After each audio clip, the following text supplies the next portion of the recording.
and welcome. So this is another CVForge video specifically about one feature that is going to be very helpful for you guys. That is the CVForge Shards.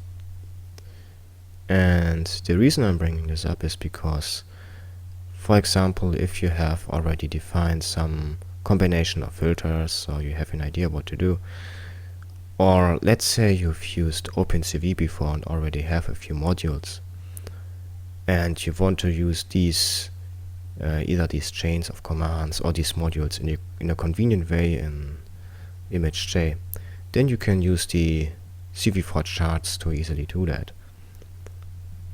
So in this video I'm showing you how to create a shard with existing code and how to write a new method for these shards and how to bring them into ImageJ. Now I will start this by showing you some very simple code that's not involving any of the shards at all, and then I will bring in the shard. I will show you how to use it, and then I will bring the whole thing into ImageJ. Now let's start this whole thing. So what we have here is our basic template class. We have a main method here, and basically we are just loading an image. So that is a dog image, and then we define here the path where we write our filtered image. And what we are using for filtering is a Gaussian blur. It's very simple, so basically I can now just run it. So we do it here. So it's building, and it's telling us that the filtered image has been saved.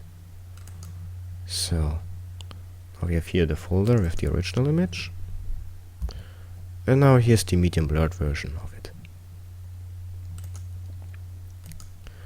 Now in order to create a shard, we now have to do the following.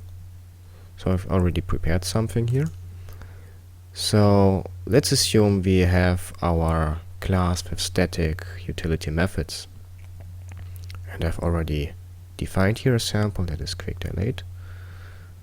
Now in order to create a shard or to export this as a shard, we have to do something special. That is, we have to implement the CVForge shard interface.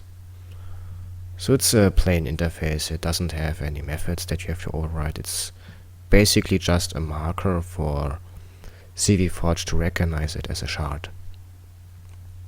So that's basically all we have to do to make it compatible with CVForge. Now I will in this case now add a new method to show you how simple it is.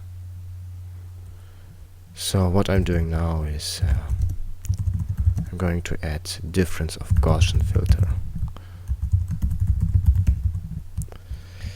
And what's special about difference of Gaussians is that it can be very useful for eliminating color gradients, and it's not there in neither in OpenCV nor in ImageJ.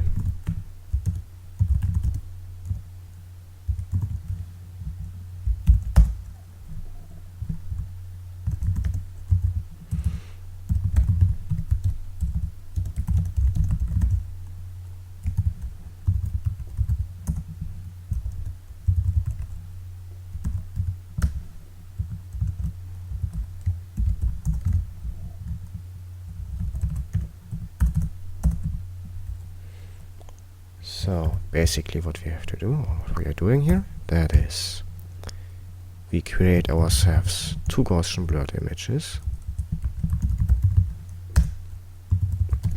from our source image, and we define here our kernel sizes. So I like to have the kernels slightly bit bigger than the actual variants that we are using.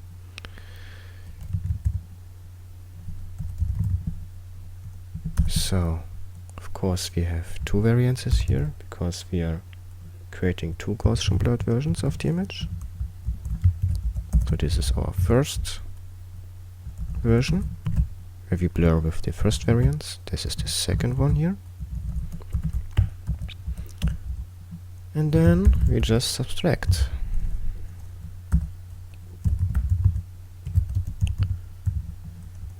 And goes to, and right into destination image. Done. So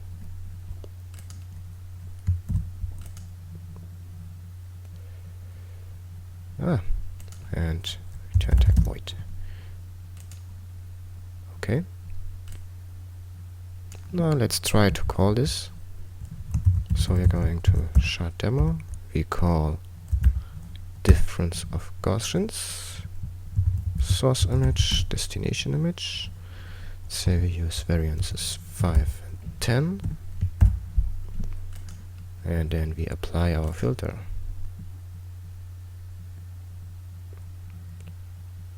Okay, now instead of having the image filtered with the old medium blur, should now be filtered with the difference of Gaussians. This is the original, and this is the difference of Gaussians. So we have here, more or less edges that are preserved. So this is nothing special, nothing fancy. Basically, we are just created a module here that has our new method. What we want to do now is, of course, bring this into ImageJ. And the way we do this is we will now create a jar with our ID of choice. So, jar has been created. I will now pick up my jar. There it is. This is my ImageJ folder here. So I go into the plugins folder and I drop it here. Something important you have to do, it has to be suffixed with not just jar but .chart.jar suffix or file extension. Okay. Now we can start ImageJ. We call here CVForge. There it is. And now it's showing up here this shard demo shard. And we can open it up. And here we have our methods. So the first one is the quick dilate. The second one is the difference of Gaussians, which we just created. Can now open a filter, not a filter, an image. And let's call this again. So these arguments, and here we go. So very easy, very nice way to bring your workflows or algorithms or filters that you've already created, maybe from earlier projects, or maybe because you decided to, wrap it all up and bring it into one single function. Then you can easily apply them using CVForge. So this sample is also there in my GitHub repository, so you can find it in a slightly adapted form, and you can use it to basically use it as a template to bring your own algorithms into ImageJ using CVForge. So either way, thank you for watching, thank you for sticking with me, and see you next time.